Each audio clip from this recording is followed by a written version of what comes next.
What's happening, guys? I'm Tech Source. Welcome to Setup Wars episode 184, where you submit your desk setup to get featured on the channel. If you guys want to participate, you know what to do. Make sure to watch the video link down below. But with that said, let the Setup Wars begin.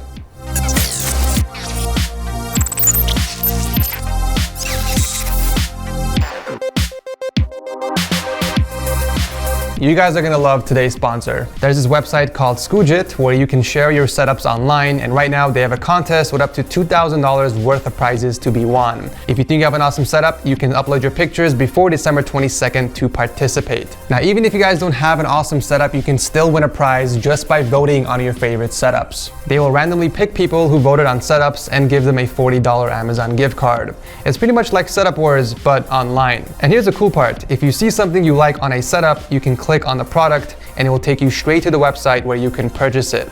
It's awesome. Skoojit is a pretty cool community where people can get inspiration from others, vote, and have conversations about their setup. The sharing of setups online have never been so interactive and fun before. If you guys want to check it out, I'll leave a link below. Kicking off the episode is a videographer and musician from Las Vegas. This is Jesse's setup for productivity and the occasional gaming. It's been a while that I've seen a MacBook setup on the show, and just like most MacBook setups, it is super organized. Jesse is using a single 23-inch Acer monitor that he placed on top of a monitor stand, which also happens to be the perfect size for his Xbox One S, although I would be worried about thermals with that setup. Jesse stayed wireless with the Apple keyboard and trackpad, and of course the setup is being powered by his mid-2015 15-inch MacBook Pro Retina. For audio, he's using the Mackie CR3 speakers, which he tilted up, and a Blue Yeti Blackout microphone. Now for the actual music production, he does use an AKAI keyboard with a couple of guitars hanging on the wall, and on the other side is a table with the rest of his gear. We have an audio interface, a MIDI controller, and a drum pad. I do like how Jesse kept the desk super organized while still having everything within reach. He has a charging dock for pretty much everything. His camera batteries on the left side and a charging dock for his AirPods and Apple Watch on the other. Cables are managed beautifully underneath the desk with the help of a long raceway to hide the wires, and both power strips are mounted against the desk. Beautiful job. A super clean and productive setup from Jesse. Thank you for entering. Up next is Kasper, our friendly ghost from Finland, and what he calls the ultimate RGB setup.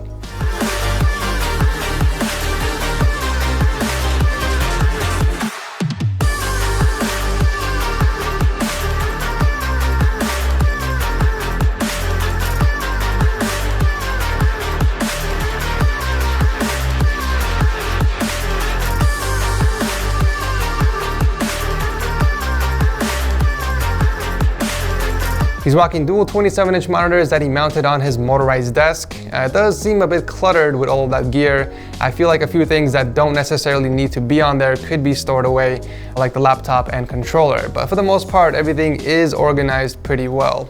He is using the Razer Black Widow Chroma keyboard and a couple of mice. We got the Logitech G502 for gaming and the MX Master for productivity.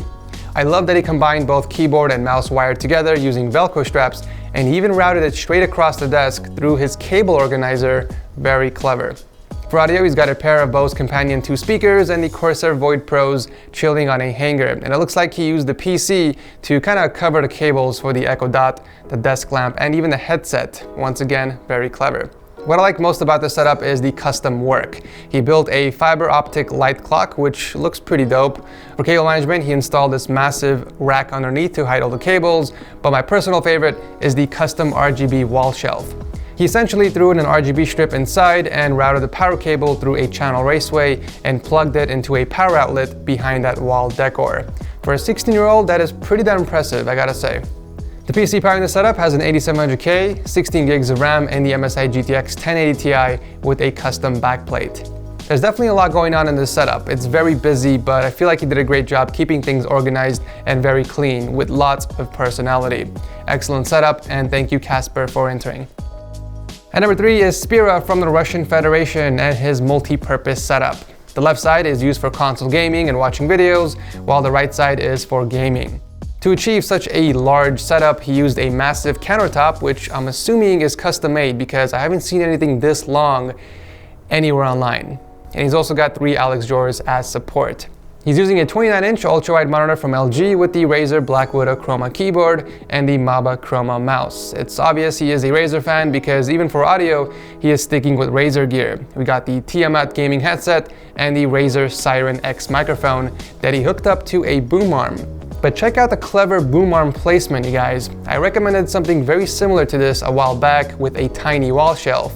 But Spira actually used something that he custom made and he mounted it against the wall and then he clamped the boom arm to that. This gives the boom arm a longer reach since it doesn't have to be clamped to the desk, and you also get the flexibility of mounting it anywhere you want on the wall. The PC powering his gaming setup is interesting. It has an 8700K with 16 gigs of RAM and two different GPUs, a GTX 1070 up top and a GTX 1060 on the bottom. You know, having two different GPUs means you can't use them in SLI, which means that they only work independently. So I'm curious as to why you have both of your displays plugged into the top GPU. The second GPU is pretty much doing nothing. I would personally plug in the TV to the GTX 1060. That way you have two GPUs pushing two displays instead of having the top do both. The setup on the left is for console gaming and it's pretty straightforward. He's got a PS4 Slim that's hooked up to a 49-inch LG TV, and he also mounted a soundbar against the wall. Wrapping the cables together like that makes more sense instead of using a wall raceway, since you are using a different type of wallpaper.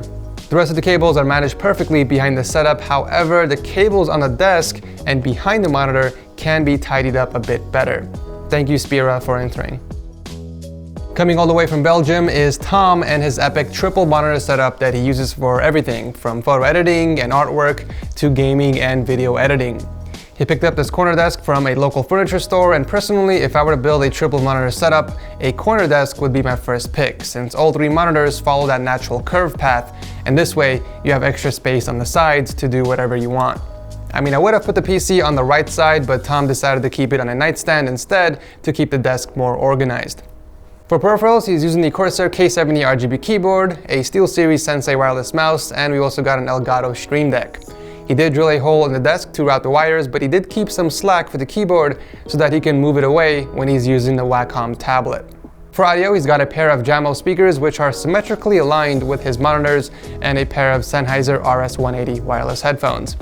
I really like how Tom spaced out everything evenly and kept the surface of the desk super organized. And can we also take a moment to appreciate how perfectly aligned all three monitors are? Of course, I don't expect anything less than perfection when it comes to cable management, and Tom did in fact meet those expectations. This actually caught my attention. It looks like he created a soundproofing compartment inside his drawer for his network storage device, which is pretty cool. And finally, the black and orange PC pushing all those pixels is equipped with an i7 6700K, 16 gigs of RAM, and the EVGA RTX 2070. Of course, I can't ignore those awesome drawings on the wall. You, sir, have some serious talent. The details on those portraits are some of the best I've seen anywhere. And also tell your cat that he's been featured on my show. He'll probably get excited. Thank you, Tom, for entering. Wrapping up the episode is Vangelis from Greece and his custom setup that he built for gaming and music production. It's a custom-made corner desk, and on the right side holds his PC. Even though it's not water-cooled, it's more organized than the PC desk from the last episode. It looks like the entire table and the interior is covered in black carbon fiber skins, and you also added a few fans for cooling. 2 fans for both intake and exhaust, and 2 additional fans as exhaust near the top from the AIO. The actual setup itself is pretty straightforward. He's got a 34-inch ultra-wide monitor from LG mounted on the wall with a pair of KRK Rocket 6 speakers, and then his mouse and keyboard. Some of the modifications he did to the desk include a fan controller with a built-in USB hub near the top, and he also mounted his audio interface underneath the desk for easy access. One minor thing I noticed is that your monitor isn't exactly centered with your POV, judging by the keyboard and mouse placement. And that's because of your PC. I get that you don't want to cover it up with your mouse pad, but I feel like if you made the desk a little longer on the left side, you could have centered everything. That way you wouldn't have to tilt your head slightly to the right. Regardless, this is an awesome custom desk you built. Props to your skills and knowledge, and thank you for entering. And that is it for this episode of Setup Wars. You guys can leave a comment below on who has the best desk setup, or you can click on the poll on the top right of the screen. You guys can also see the results in real time. Make sure you guys are following me on my Twitter and Instagram for sneak peeks on upcoming projects. I love your faces, and as always, I'll see you in the next one.